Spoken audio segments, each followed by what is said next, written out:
It finally happened, gentlemen. The Jack Eichel trade. It's finally done. Again, right around the time where I'm like, I'm done talking about this because what the hell is it ever going to happen? Who the hell knows? It does happen. And ultimately, he goes to the spot that I said he was going to go to, and a lot of people said he was going to go to 6 some odd months ago. Jack Eichel. I could see the look on Sin's face already, for those of you watching on the YouTube side of things. Jack Eichel has been acquired by the Vegas Golden Knights. The deal is this. Vegas acquires Eichel and a 2023 conditional third-round pick that is contingent, as are a lot of the picks in this deal, contingent upon whether or not Vegas' first-rounder this year is a top 10 pick. So if Vegas has a top 10 draft pick in this upcoming draft, the 2022 draft, Buffalo will get a third-rounder in 2024 instead of in 2023. So, again, that would be Vegas, of course. It's one of those things where you add in conditional picks and you're like, oh my God. Bottom line is Eichel and a third to Vegas. The Buffalo Sabres acquire forward Alex Tuch, Peyton Krebs, a first-round pick that is conditional. It'll be 2022 or 2023, and a conditional second that they are guaranteed to get no matter what.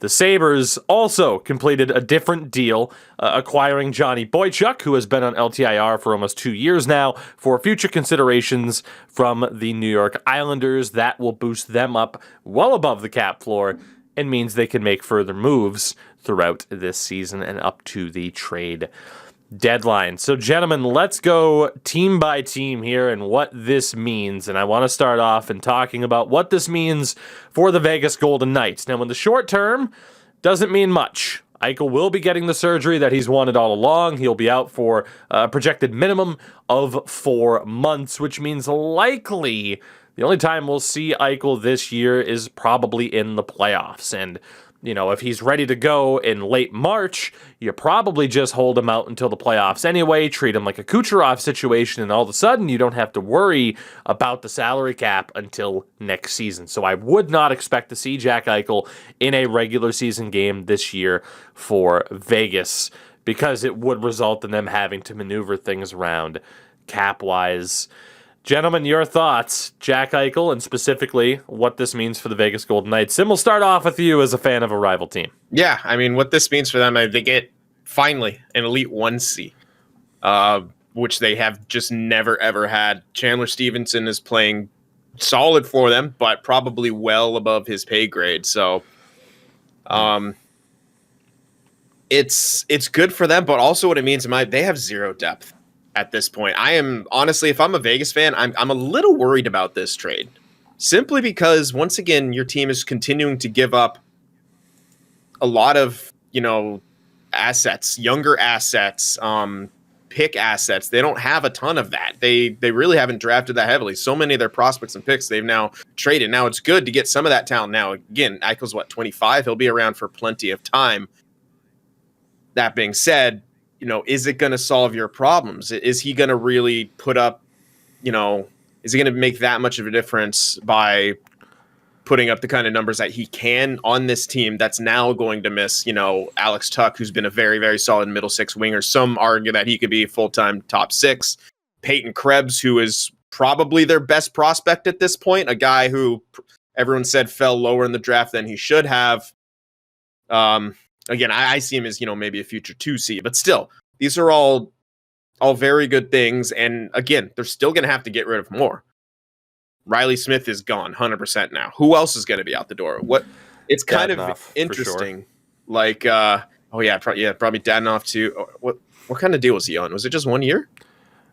He signed through next year. I think he has a limited no move or a no trade, but yeah. I mean, they'll find a new spot for $5 million worth of Evgeny Dadonov at the end of the year. I will say, though, like, in theory, a lot of people questioned the center depth last year, especially when they ran into Montreal. But in theory now in the playoffs and moving forward, their center depth, if healthy, is Eichel, Stevenson, Karlsson, or, Karlsson, Stevenson, and that is pretty good depth down the middle. But like you said, then you maybe start to question the depth down the wing. But they are also right now a heavily, heavily injured team On IR for them right now. Eichel, Stone, Pacioretty, Nolan Patrick, and then Whitecloud and Jake Bischoff on defense. Yeah. I don't disagree, though, with your take on their depth. I will say, even with all that, if you have good depth, you should be over a 500 team. And not to toot my horn, I hate to say it, but I'm trying to think of any other team with. Well, I was going to bring up Colorado, but I'm like, well, they're kind of in the same problem. They spent up to the cap and they had no depth and they lost games because of it.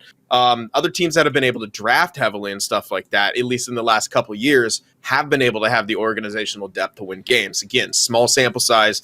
Sharks won 2 games against Winnipeg, and then Jesus Christ, who'd they just play?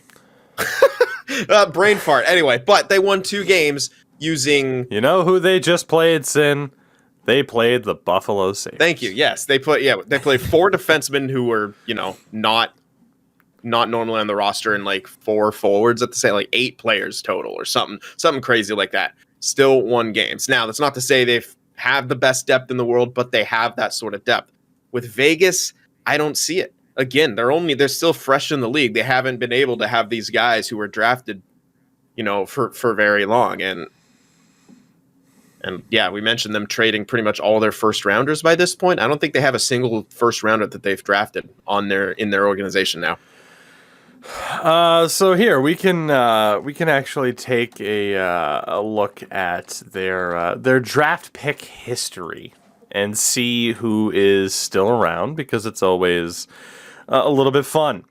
So 2017 first round, Cody Glass gone. Mm-hmm. Nick Suzuki gone. Eric Brandstrom gone. Second round, they did pick up Nick Hague and Jake Lesishin, who are both still around. 2018 draft.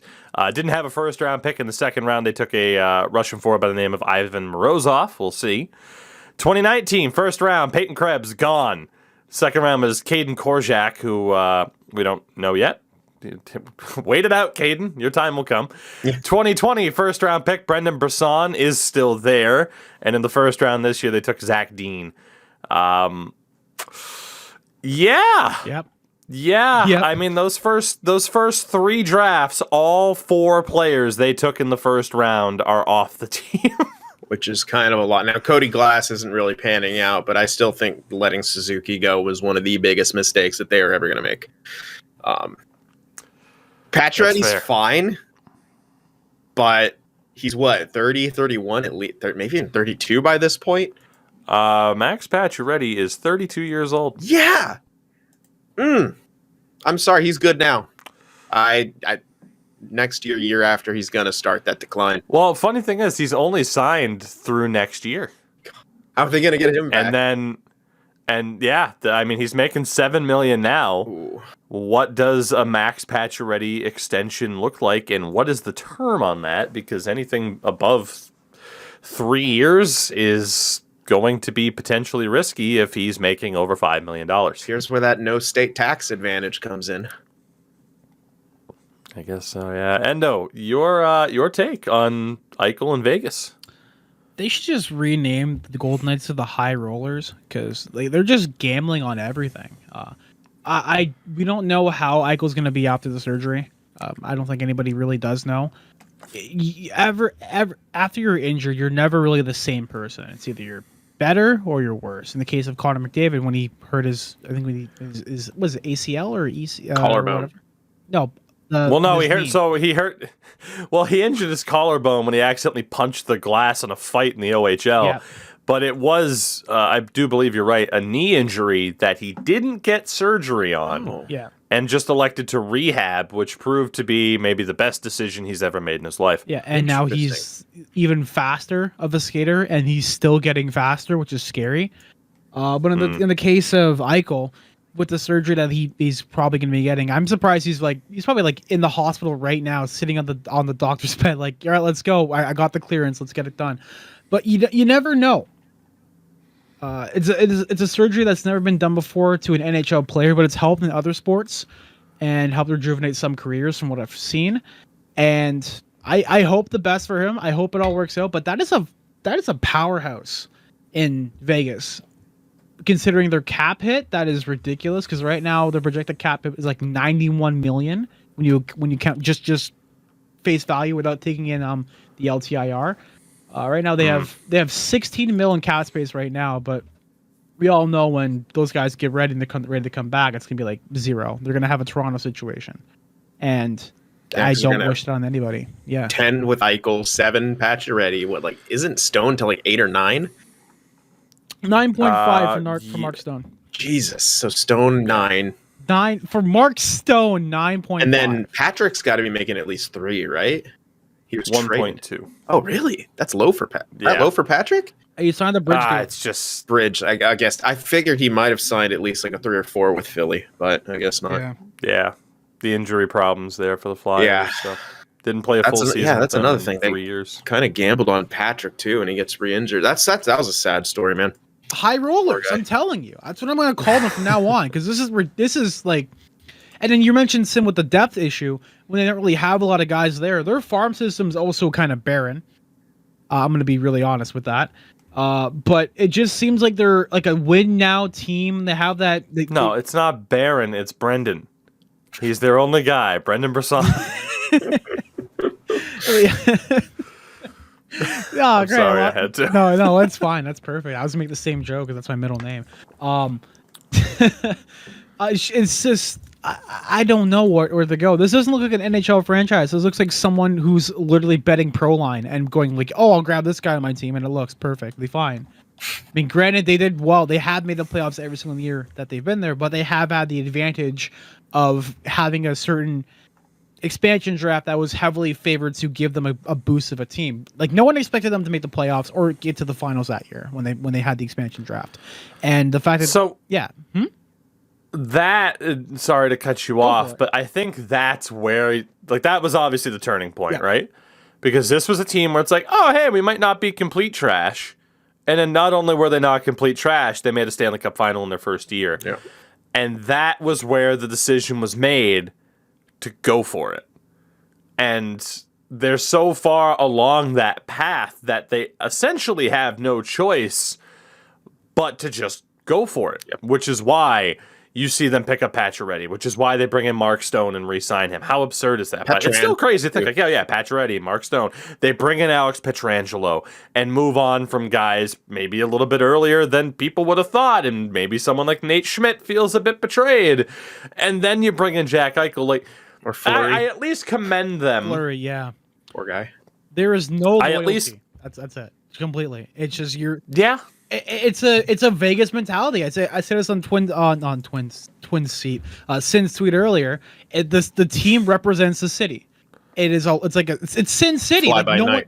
They don't care. Like they want it. They want the big high roller, big money coming in, and they'll get it anywhere that they can. Props to you, but that's not going to last you long when getting people to come here for a long time. I always said originally this would be like a tourist city. This might be a city where players come to play, get paid the big bucks, and then leave, or get shipped off somewhere else. It might be just a tourist city for players and for fans. I do commend them, though, for saying, look, this is it. Like, again, we've made all these deals. We have to commit to this. We have to go for it. You know, whether or not they'd still, I'm intrigued to know what the situation would look like right now in Vegas if they didn't say, okay, we're doubling down and going for it, we're a contender, and if they had still stuck with the slow and steady approach after making it to the Cup final, what would that team look like? And, at the end of the day, we talk about, they gave up Cody Glass, but as Sin mentioned, he hasn't really stuck so far. Eric Brandstrom is still in the minors in Ottawa. Mm-hmm. Would he be an NHLer with Vegas right now? We don't know. Nick Suzuki, would he look as decent as he looks now in Vegas as compared to Montreal? It is a completely different timeline if they didn't go for this. But, like I said, I do commend them for the fact that they said, shit, we're going for it. We're all in on this idea. Of course, Vegas goes all in. We're all in on the idea of we're going to win us a goddamn cup as soon as we possibly can. I commend them, and I hope it blows up in your face.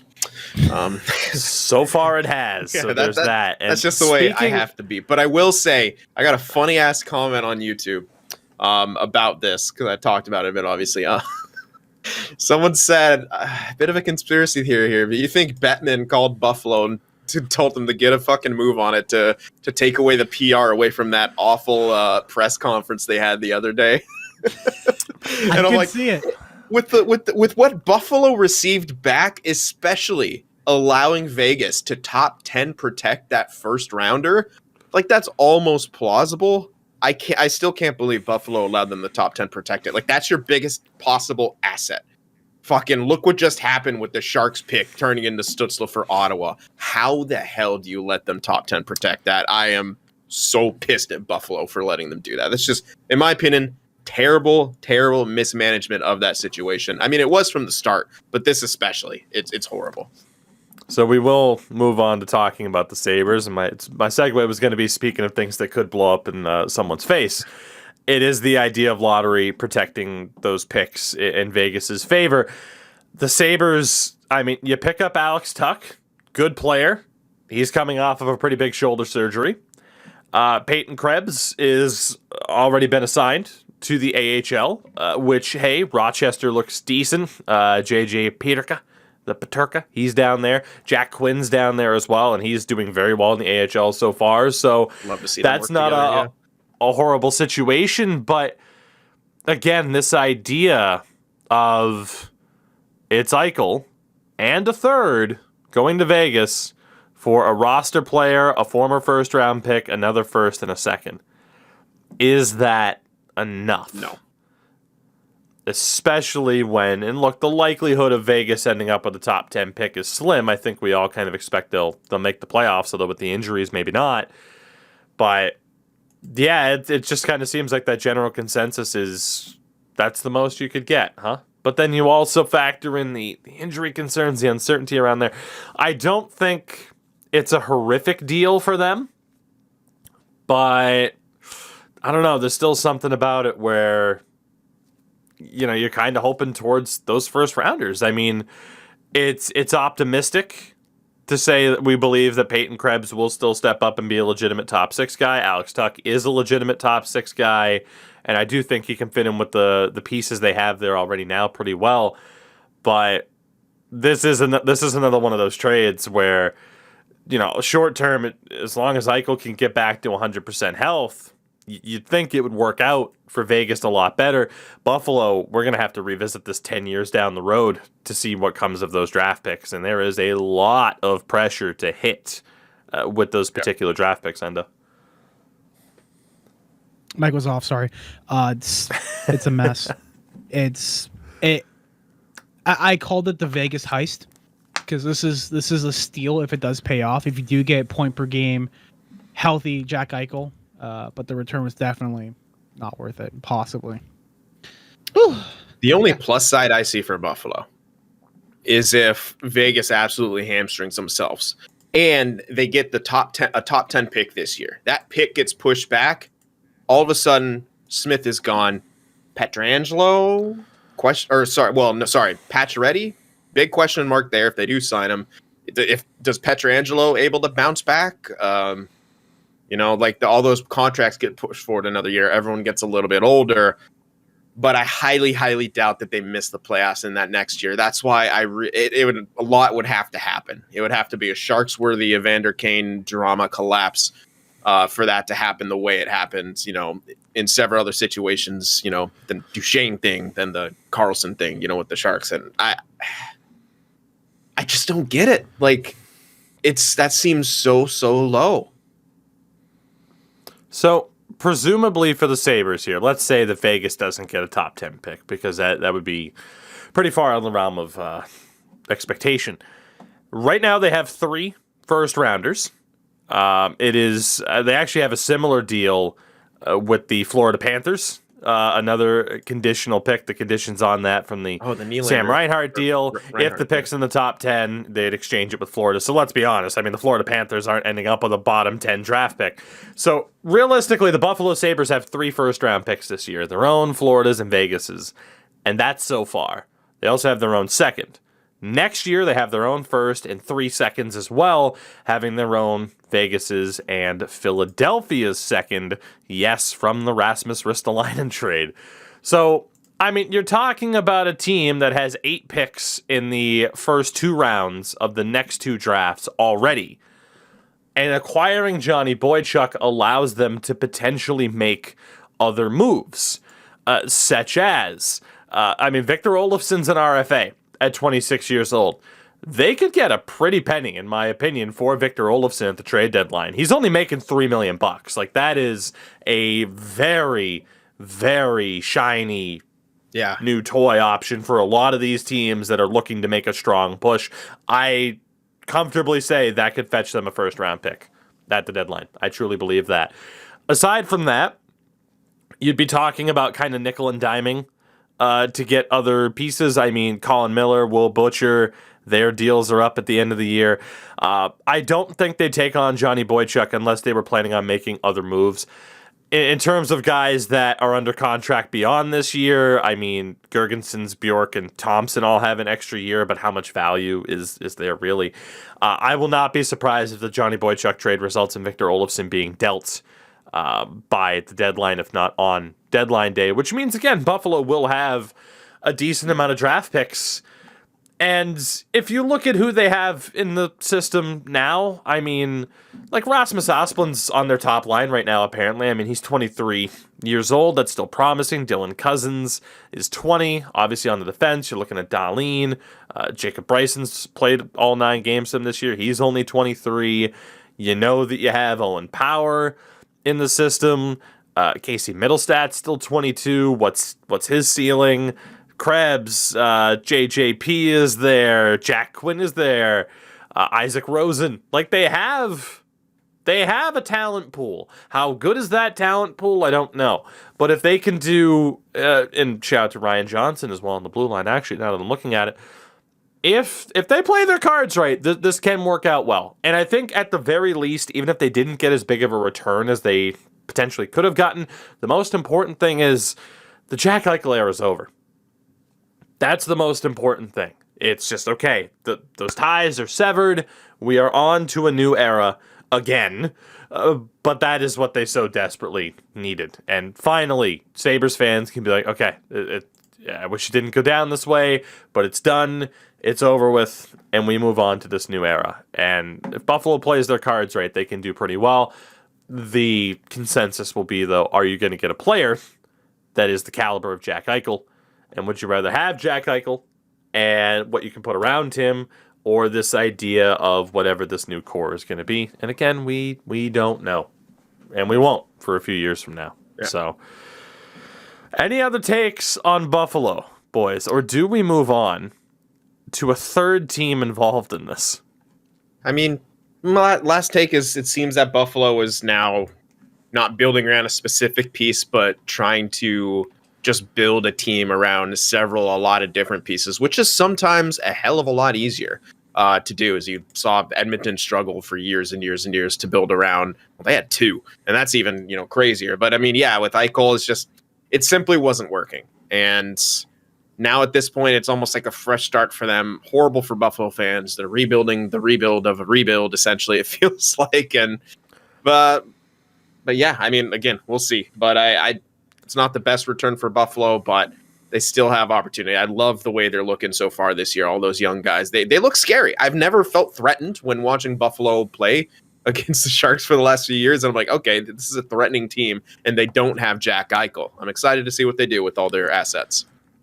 I've kind of labeled them like the Ducks of the East, in that they're not like a very good playoff caliber team, but they have at least found an identity of playing hard and being a tough team to beat. So, which isn't a bad spot to be in.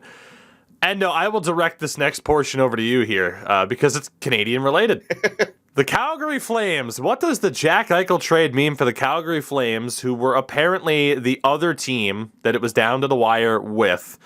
There were the absurd rumors that have been completely downplayed since that came out from Kevin Weeks. Poor guy's been taking a beating. A potential deal would have involved Matthew Tkachuk. But for Flames fans, I mean, there were people that were trying to will this into existence, and they fell short. I obviously, if you look at this deal, we don't know for sure if it would have worked out the same way. But it's not out of the realm of possibility to say that the Calgary Flames had the pieces to make this trade happen, not involving Matthew Tkachuk.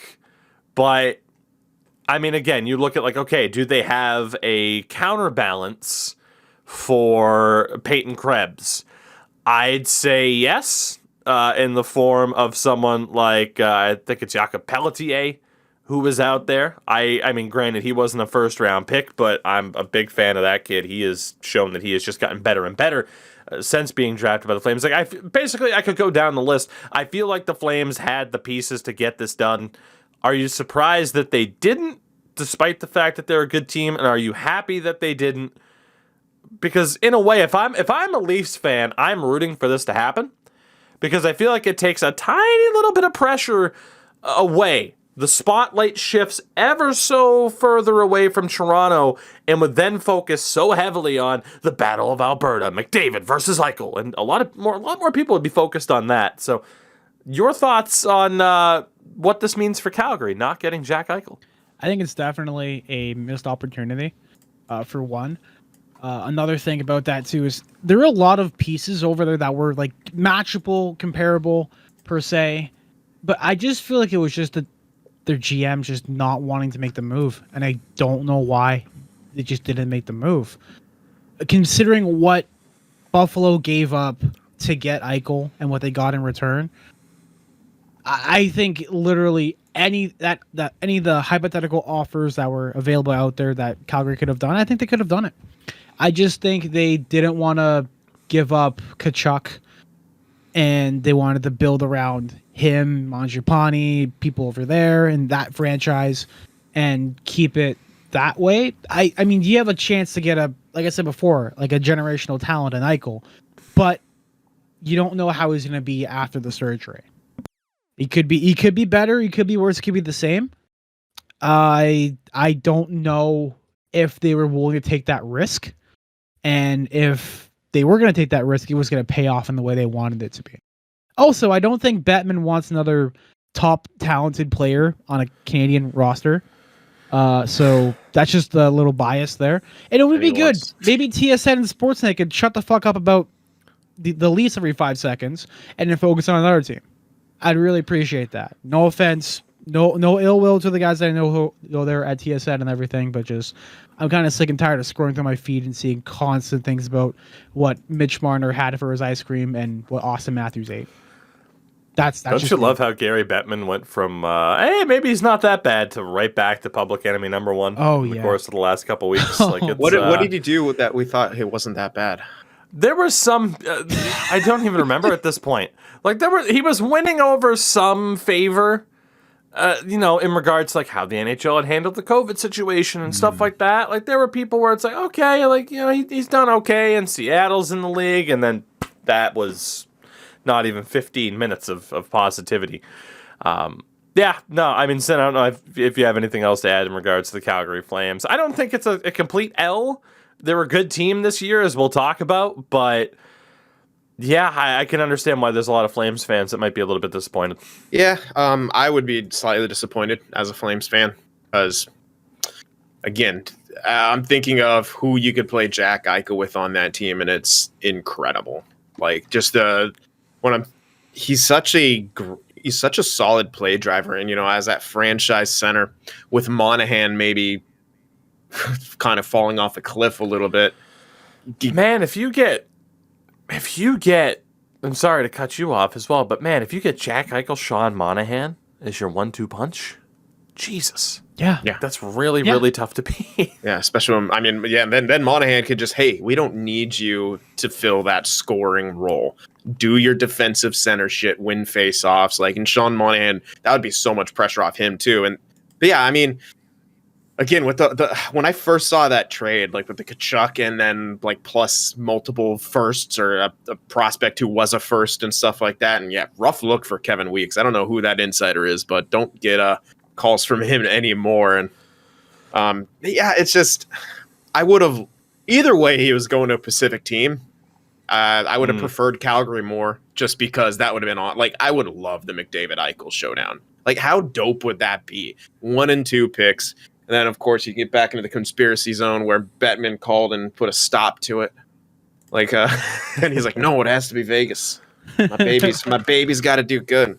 But no, I mean, all kidding aside, it's maybe a missed opportunity. But then again, why rock the boat if you're Calgary? You're doing great this year. I mean, don't overpay. But that probably wasn't going to be an issue looking at the return. Yeah. Fair enough. So with that, we'll move into, again, some of the negative story times and some of the things that have been going on around the league that we really, or around the hockey world even, that we really can't ignore.